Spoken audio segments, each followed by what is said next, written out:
はい、ということで、シーズン16になります。自習室みたいなところに来てるんですけど、ちょっと室内で撮っていこうかなっていうので、僕のクラスメートの August. Do you want to introduce yourself? I'm Augie, first year Wharton student in the JD MBA program from New York City originally. JD MBA meaning law school and MBA. I did 2 years of law school and then just started in the MBA program. When did you decide you wanted to be in law school? Looking back on it, probably really early in my life. Okay.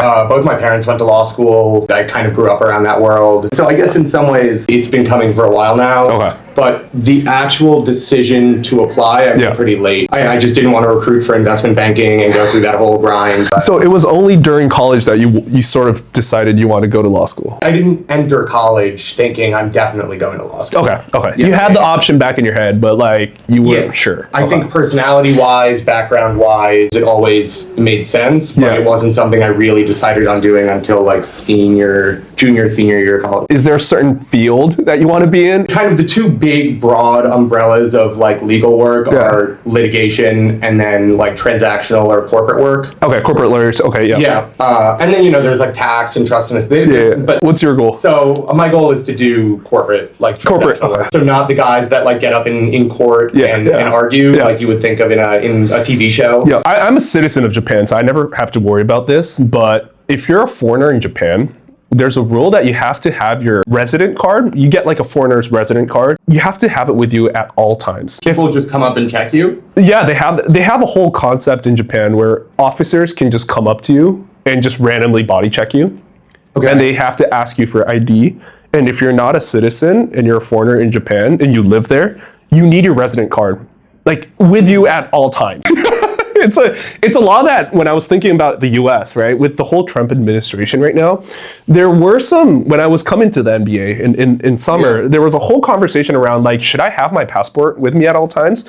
And there were a lot of internationals who were like thinking about that. But when I actually looked in Japan, it was like, it's always been the case. And I was like, wait, that's kind of crazy. Like, I had no idea that Japan had stop and frisk. Is there controversy over it, or is it just something that people kind of accept is the way? First of all, people have their wallets around more, I feel like, in Japan, just because it's more cash heavy. So I don't think it's as much of a burden than carrying your passport around. But at the same time, it's kind of crazy because I have a friend that's like, he's black, but he's Japanese. Like he doesn't speak English, but he's black. And he's like a citizen. But like he walks around Japan and the officers just come. Yeah. And they just like, it's more like racial. Like, it's like, I got that. Because he's black, he gets stopped. And then like, there's this whole conversation around like, where's your resident card? Oh, I don't have it because I'm Japanese. But it sucks to have to like walk around and like multiple times in a day, he said. Really? Yeah. He would get stopped. The part of the law that I think people would find objectionable isn't the like, carry around your resident card. Yeah. It's the like we could stop you at any time. Oh, that part. Yeah. Oh, okay. Yeah. I mean, at least because. Wait, how's that in the U.S.? Can an officer just? You have like the First Amendment. No, it's the Fourth Amendment. Fourth Amendment. Okay. Requires probable cause for an officer to stop and search you. What's a probable cause in that case? Well, right. I guess it's like it's a thorny question, especially today. Right. I think a large part of the controversy recently with ICE, randomly stopping and detaining people. I don't know exactly where the line is. I think it's really thorny. Yeah, it is. It really is. Should people who are bigger in size have to pay extra? You know how I see a lot of. Oh yeah, interesting. This is like not a legalese like take of mine. Yeah. But I feel like the dividing line is like, do you take up one seat or more than one seat? All right, say this is one seat and you're kind of like this. You're kind of over. Yeah. It's not to the point where someone next to you can't sit, but it's very uncomfortable for the people next to you. Yeah. Like, what's your stance on that? Like, I think it gets to a line. Because it's a problem I don't have in Japan. If you're on an airplane in Japan, you'll never experience that. When I come to the US, right? Like, there's clearly not, even if it's not next to me, I see people who are like, come on, like that's... I mean, I will say too, as somebody who I would like to think still takes up one seat, but is on like the bigger end. Yeah. Like, I'm also cognizant of the fact that like I want to spread out my legs. Yeah. You know, like, I'm not gonna buy a middle seat for myself anyway. Like I just think I know that there are other people on the plane. I know I don't want to ruin somebody's 3 hours because I've got to sit in the middle and spread myself out. It's also the baby problem, right? You have a baby that's crying the whole plane, flight. Yeah, not good. It's just nobody wants to hear that. And it's like, and I feel bad because it's not. You can't blame the baby. You can't blame the baby. Like not even conscious. You can't blame the mom because like that baby is gonna cry no matter what. Right. But as a selfish person on this plane, I don't want to hear that baby screaming for 3 hours. Yeah. But I've had experience being next to someone who's like relatively big. Dude, it was a tough flight, man. It was like 9 hours. And which seat were you in? I always get the aisle. Yeah. So like I did have some leeway to kind of do this, but do that for 9 hours, bro. And then like 9-hour flight. And it depends. Like some people are more conscious, so what they would do is they would like put their hand above, so like it kind of like. Right. But some people are just like you get there and they're already there. Like it's like also like who gets to the seat first. You check your number and you're like, oh, and then they're like, now you're in like a territory war. They're kind of like this, and I'm like, I give up this. Like, fine, you can have it, but it's like way over. They're like way. Well, that's like the armrest is the dividing line of like your property. Exactly. You know, like if you want to claim the armrest, that's fine. But how do you? My property starts right at the end of that armrest. All right, who has the authority to which armrest? The two sides get their own, right? Right.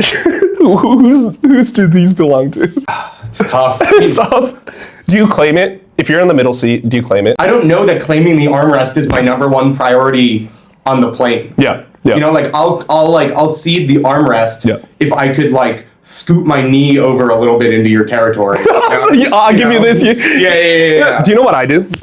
If I'm in the middle, what I start off is typically on a plane ride, I sit upright. Like a lot of people sit like this, right? Yeah, I'm the type where I put my butt all the way back. It's just like a comfort thing. Like I like having my back straight. So naturally what happens is if this is the full armrest, I put my elbows kind of like this. So you're getting like behind so that you can move forward. Well, no, not necessarily. So what I'm doing is like it's kind of weird to like both do this, right? Someone's got to use it. It's wasteful. Right. We both want to use it, but I don't want to be like this, right? Which is most of the armrest. Yeah. Which is why I know that most people want this part. So if you're here, I kind of mean that you're like I'm opening this part. I'm like you're gonna share it. No. I'm like you're gonna that's my you're gonna divide the armrest. That's my initial the long way. I have. Really? Yeah, and that's my. I'd rather just give it up. Oh no! And I don't want to like be bumping rubbing elbows with somebody the entire ride. It's. I mean, yeah, but no. It's to a point where like I actually just do this, and I'm like, this is for you. Like I'm not trying to claim anything. This is enough. And then at some point you see if they want it or not, right? If they want it enough. Like, this is a comfortable place. Like, I'm giving them the most optimally comfortable place. Right. You're like, my elbow's going to be back here. Yeah, if you're and it doesn't touch. Sharing, then go for it. Yeah. If not, then I've got... Yeah, obviously. And if they're, like, bigger than me, obviously, I'll let them use it. But, like, this, and then if they don't use it, I would just, like, throughout the flight, I would just kind of, like... Right? What do you think about putting your seat back? Oh, dude, no, that's no question. Every person has the right to put their seat back. Really? Every person, regardless of whether it's mealtime or not, whatever the airline chooses as like the furthest back, you have every right to. I'm inclined to agree just because... You don't agree? No, I'm inclined to. Yeah. Well, I just think about the fact that I like to recline. Right? But I hate it when somebody goes all the way back and is like in my lap. Also, because you think airline reclining's bad, but in Japan, the bullet trains... They go back so much. And like if 45 degrees, it's not even 40. I'd say like it goes down like 30 for airlines. In Japan, it goes like 60. Really? Like it goes back way, like to the point where like. So you're basically forcing the person behind you to also just recline. There's a bit more leg room. Okay. So I would say that takes into account, but it goes back where like the seat next to you, if it's upright, you can see. Yeah. So like if you're on like the window and the guy in front of you in the middle is all the way back, you're just you can see his face like right here. Yeah. Well, like and then essentially like in Japan there's this whole argument whether you should ask first before you. So like I'm gonna put my seat back and you do it, and then some people think it's rude if you just do it without asking. It's a very Japanese thing, but no, I've heard people make that argument too. I just think I don't know what the utility of asking is, because yeah, like, are you really gonna, if somebody asks you, can I put my seat back, are you really gonna say no? Some very rarely, but people do. Really? Yeah. But I don't think that should even be the argument. Like, you shouldn't even have to asking as a courtesy. Yeah, it's a courtesy thing. It's like, so like, yeah, if it's a problem, it's the airline's fault, right? So yeah, they shouldn't make it to the point where it's uncomfortable. For this, I also have a little trick. If there's no one on the seat next to you, you recline that first, and you recline yours like with it, so it looks like it's not reclined. I do slowly. Or yeah, I do that a lot. If there's like, if you see a difference, you see it's very reclined. If they're both down, it doesn't look that reclined. I guess that also means that if you're in like a crowded row, you could just like collude. Just like, hey, yeah, lean back on. Yeah. So I do that sometimes. I like kind of lower it with it. Or you. I'm just imagining you doing that with somebody in the seat. It's like, sorry, I'm going down. Someone's sleeping. I'm like, he wakes up. He's like, whoa. That's what I do. Like, I do this, and then I like that's my usual. Yeah. In Japan, tattoos aren't allowed in many places.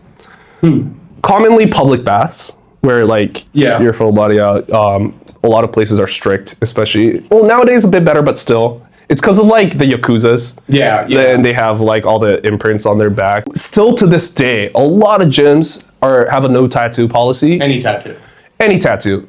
Some places, like even if you cover it, you can. Would you ever feel like tattoos should be banned in certain areas or no? I mean, I'm anti-tattoo generally. Okay. You would never get a tattoo? No.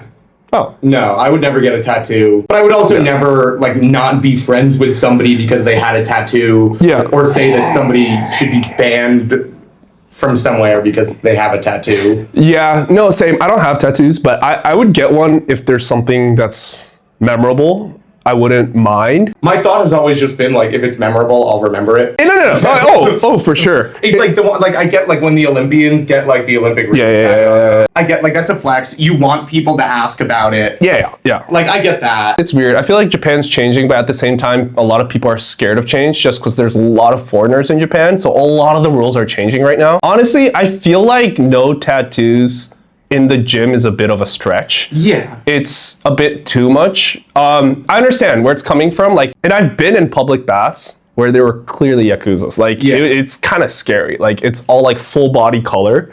Yeah, that's gotta be and it's so like, intimidating. Because also they do it so you can't see it when they're wearing clothes, right? Yeah. And then they just like get there and they all like they look like normal corporate people. They're like in suits. The moment they take it off, it's like all color. Yeah. And there's 10 of them. And then I went into I was like in the wash. There's like the whole area where you're washing your head and stuff. And I moved to the sauna, and like 8 of them came in. And I was just like this in the back. Yeah, you're like, what did I do? And there were like 10 of them, and they were all like quiet. They didn't even talk. And I was like, I was so scared. I would have been scared. Yeah, no, that's I get where it's coming from, but like Japan is also just funny that way because in some ways they're so traditional. You know, they're like so and right, like the Yakuza tie-in is, but in other areas it's like so countercultural. Japanese car culture, for instance. Oh yeah. Like so countercultural. Japanese baseball culture is like incredibly formalistic. Yeah.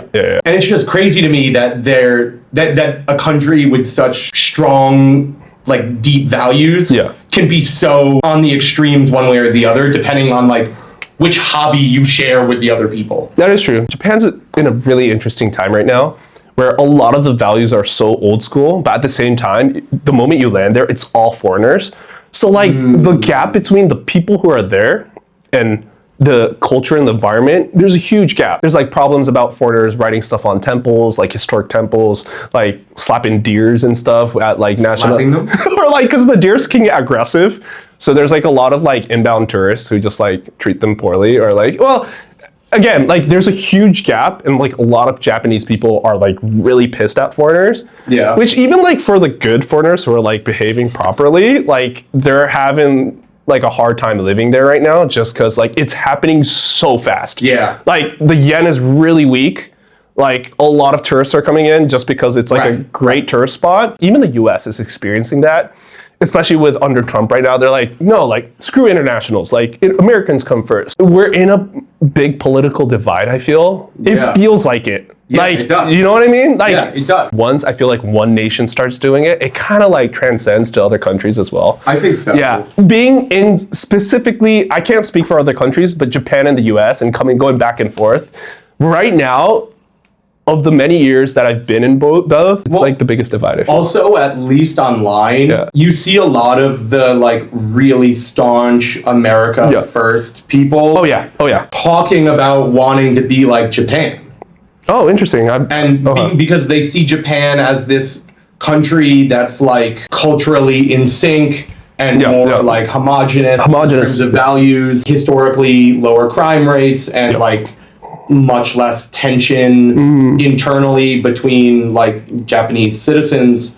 And so I see a lot of people online talking about how it's like a high trust society that we should try to emulate. As a Japanese citizen, I've never had issues, but if I were to be a foreigner there, it's really hard. Yeah. Like I have friends or like people who I've worked with, like opening a bank account, like finding a place to live. Like some places, because you're a certain ethnicity, they don't allow you to live there. Yeah. Like and like a lot of my friends struggle because if you need a phone number, you need a bank account. But if you need a bank account, you need a residence card. If you need a residence card, you need a phone number. So like they can't, like it's like a whole loop. So if they just keep you from getting one, they keep you from like. Exactly. And then so a lot of it's hard. The tax whole system, like filing taxes is like very hard. So I get it. As a foreigner, there's a lot of things you notice as a foreigner, but you don't when you live there. So do you think that like being in America as a foreign student is easier for you than had you been like an American student going to Japan? Yes. Well, one thing is I already experienced it in undergrad, but even when I came in undergrad, like that experience. I grew up in the US, so I am a bit biased. I am a bit biased. I understand how things work more in the US, but it's a lot more straightforward. As long as you have a valid visa, you can get a phone number. You can open a bank account. I felt like it was a lot easier. Even I don't have a social, but I was able to make a credit card. And there's a lot of loopholes. There's a lot of like even phone plans. I'm on Mint Mobile, which is $15 a month for a whole year. Really? That's crazy. Like I went to AT&T and they're like, oh, so we only have unlimited plans, and the cheapest one is like $75 a month. Yeah. And then like for like Mint Mobile, it's just like it's like an eSIM. And I was like, and it works fine. Well, yeah. So I feel like America's a lot easier, just because it's also a country full of immigrants. Yeah. Compared to Japan, like if you look at the ratio percentage of immigrants, they've made it in a way where it's easier to get stuff. Whereas even like you go and get a driver's license, they always talk about 2 forms of ID, which is like, I don't know, your lease and then your Amazon package or whatever. In Japan, it's a lot harder. There's so much more paperwork. Things take a lot more time. That's something that does frustrate me about Japan. There's like certain stamps. Every household has a stamp that you need for certain things. Like if it's an official contract, there's a stamp with your surname you gotta press. In Japan, you would separate trash. Like in your house, you know how you just like dump stuff? Yeah. Like if you go to a Japanese home, there's like 4 trash cans, like no joke, maybe 5, 6. Burnables, non-burnables. So you got your like paper, you got your plastic, you got bottles, and then within bottles, you gotta split the cap in the wrapping. You take it off and you put it in the non-burnables, and you put the bottle in the bottle, and then there's a cans. And when you throw it away, there's certain dates of the week where you throw away certain things. Monday, burnables. Tuesday, bottles, just the bottle bar in cans. Wednesday, non-burnables. So you have to be like, oh, I want to throw away my banana peel and all the things I used to cook. You gotta wait till Thursday. It's crazy. Yeah, that is. I mean, like my apartment building at home started, enforcing like recycling. Recycling. Just like garbage or recycling. And I was appalled. I was like, why are you making me? Why are you enforcing this in my own home? And again, like that's probably wrong with me. Like recycling's good. I should do it. Like I know I'm in the wrong here. No, same. I gotta be honest. I was like, why are you making me split up my own garbage? Coming back from the US, it was really frustrating to have to split everything, having to like throw things out at different dates. It is probably the way they process the trash, someone comes up to you and be like, you have the option of splitting it into two, burnables, non-burnables. It saves the world's CO2 by this much. Would you be convinced to do that or no? Say this is a law you can change for all American households. When you split your garbage into two, and everyone has to do it. If you don't, you're fined. We save this much CO2. There's like, okay, I can't give you a number. There's a substantial amount of CO2 you can save. Would you do it? There's no way that there's not an easier way to save like twice as much CO2. Another, you know, like it's probably a good idea. We probably should do it, you know, to save that X amount of CO2. But if you're asking me, like, should we prioritize making everyone split up their garbage? Or like, I don't know, maybe invest in some more solar energy? Coming back to the US after 6 years, there's a lot of recent slang that I've been that I actually, I feel like it's very recent that I didn't know back in college. There's 3 that comes to mind, which I was quite surprised I didn't know. One's big back. I feel like that's a very recent one. That one is pretty recent. Right? Yeah. When someone eats a lot, and I was like... But that one's like pretty self-explanatory, thankfully. When I first heard it, I was working out my back in the gym with a friend. And then it's like, yeah, this is how you get a big back. And he's like, big back. And I was like, wait, what's so funny about it? And he explained it to me. And I was like, I would never think about that at the gym when I'm training my back. I don't really know where big back came from. No, but like, they got hot quick. Huzz. That one's funny. That one's funny. Where did that come from? Well, I think it's like an online respelling of hose. It is. But where is it? Just like a social trend, or it's just like internet culture, you know? It's like the type of... It's like 6'7". It's created through TikTok comments and Twitter memes. It comes and goes. And the last one is chopped. That one might have been around longer. I just never came across that word. Well, I haven't, you know, I'm no online etymologist, but I almost wonder if it started with a TV show. You know, because like you just got chopped. Maybe. Like, and then you're like cut from the show, like you're done. But like the way they use that word, like think about it. But now it means like 6 different things. Yeah, but the one I know is like your face is so chopped up that you're so chopped. Ugly. Well, that's a crazy way to describe someone's face. Chopped huzz. It's almost like chuzz, and I was like, what the hell is a chuzz? They're like chopped huzz. I was like, I don't know both of the words. You're so ugly that your face is like chopped up. Well, it's funny because as soon as you think like for 30 seconds about so many of the online words for ugly, it's like, damn. You know, like beat is the same way. Like, you're so beat. Like even 6'7", I remember like ChatGPTing it. I still don't understand. Like it was from like a rap song. And then like I think a rapper was talking about LaMelo's height. Like LaMelo, and it was like 6'7". It was like it's in the song, and I have no idea why it's in the song. Do you have other slang words that you like recently picked up or like in the past? Unk. Unk was a lot more self-explanatory. When my little brother has a friend who started calling me Unk. What age is Unk for you? Well, I don't think of myself as Unk, but I mean, I guess relative to my little brother, maybe I am. How old are you? 24. Okay, so what age gives you Unk status? I would say Unk starts at like... Give me a number. 28, 29. 28, 29, you could say you're Unk. 27 is like kind of the dividing line. Okay. I came across a reel recently that said, if you're born in the 90s, you're an Unk. Which means if you're 25 or 26, you're already Unk. That's like, I think that's probably it's just like a little simplistic on the dividing line, but it's not far. Yeah, but that's still pretty young. 30s Unk. You would say 30s Unk. Yeah. Okay. I think I would. You're like, it's the 3.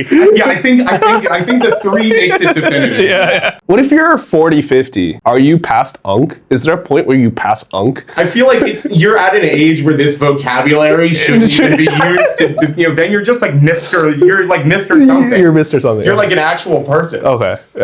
Yeah, like if you're 40 years old worried about whether or not you're an Unk, you got a bigger problem in your life. You know, like... Okay, no, you're so right. Like, they shouldn't be... Like, it stops applying after 39 anyway.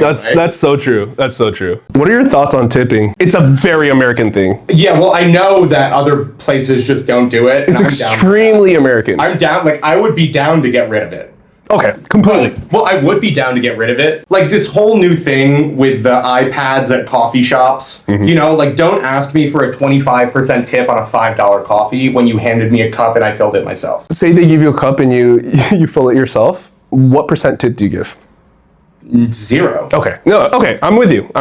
But like, well, my general rule of thumb is that if it's takeout, okay, no, same. I'm not tipping. Same. The only thing I will say in defense of tip culture, it is nice when you can abuse it to your advantage. Tipping a bouncer to get like, you know, cut the line or get your friends in. I always try to tip bartenders in cash on my first drink of the night so that they remember me and then like will serve me faster. Okay. Or like over the weekend, I was like wearing a jacket because it's cold outside and we went into a bar and I like asked them for coat check and they were like, we don't have one. And I saw a coat hanger and I said, if I Venmo you $20, is there a coat check? And they were like, yeah. But wouldn't you think that the $20 you paid is going to be worth more if tipping culture didn't even exist? Yeah, totally. So like the fact that you gave him extra money is like, so that's what happens in some Southeast Asian countries. You would go there. Tipping's not a part of Asian culture, but like you can hand people money and they'll like do really well. It's like, oh wow, like you gave me money. It's not even like a part of the culture. Look, like generous. Yeah, you look really generous. I'm down. That's what I'm saying. I know, because also just like conceptually, whatever you're charging me should be whatever you need to receive from me to give me a good service. Like, why would I ever pay for a bad service? Exactly. And like people are like, oh, well, waiters, waitresses are being paid on minimum wage. And it's like, well, can't they just like figure that out and make sure they're getting paid enough? Just like figure it out on the back end and leave me out of it. Yeah, exactly. Like if we like substituted my tip, just make it so that I don't have to tip, you figure out that on the back end. Yeah. I'm down. It's so crazy that even as you who's been in the US for so long feels that way. Just because I think it gets to a point. I think it feels good to tip somebody when you feel like they've gone above and beyond for you. Yeah. The belief to like look me in my eyes and like ask me for more money straight up. And like 20% is crazy. Yeah, like I always think that if I tip 20%, it means like, great job, thank you. Yeah. 30% shouldn't be an option. I remember when I grew up in the US, it used to be like 10. Now it's like 18 is, like, 18's that's like the low bar. Like it's 18, 20, 25, right? Can exes ever be friends? Like good friends? Yes or no? Just give me a yes or no. I think if the question is ever, then yes. Okay, can you elaborate? Yeah, like, could I think of a scenario where I could... No. Sure. Not like one scenario of 100 simulations. I'm saying, in general, my take is no. I think they can. It's more likely that you won't be afterwards. Dude, can is kind of cheating. Like, you can. Well, tell me why you think it's a no. Okay. It depends on how people go into relationships. You know how some people just date for the sake of dating? Yeah. And you call someone your ex? Just because you've been like, you had a fling with them for like 3 months, you're like, oh, that's my ex. That's separate. I'm just saying like proper dating. Yeah. And I feel like once you've fully committed to someone and you love them and you break up with them and they're officially your ex, they'll never be your friend. I just feel like it totally depends on like how and why it ends. And that too. Like if you get cheated on and then but you won't be never. Like you'll never be friends. Yeah. Okay. No, that's huge. You know, if you're like in a real serious relationship and like one person cheats and they're like, no. Like that's out the window. But if there's like some crazy reason that's like understandable and uncontrollable, then like maybe. I'm not saying you're acquaintances. I'm saying you're like good friends. Like every now and then you hear stories about a married couple for some time, and then one of the people in the relationship has this like realization that actually they're gay.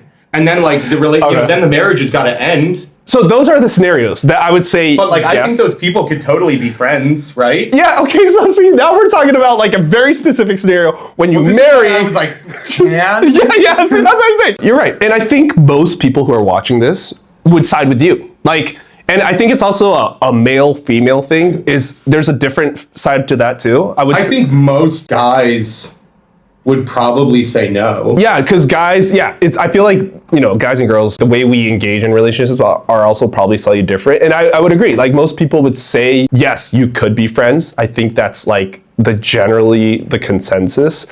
But just from my personal experience, I would never be like, let's be friends. Like, I can't. Yeah, like you go, like once you cross a line in one way, you can't uncross that line. Yeah.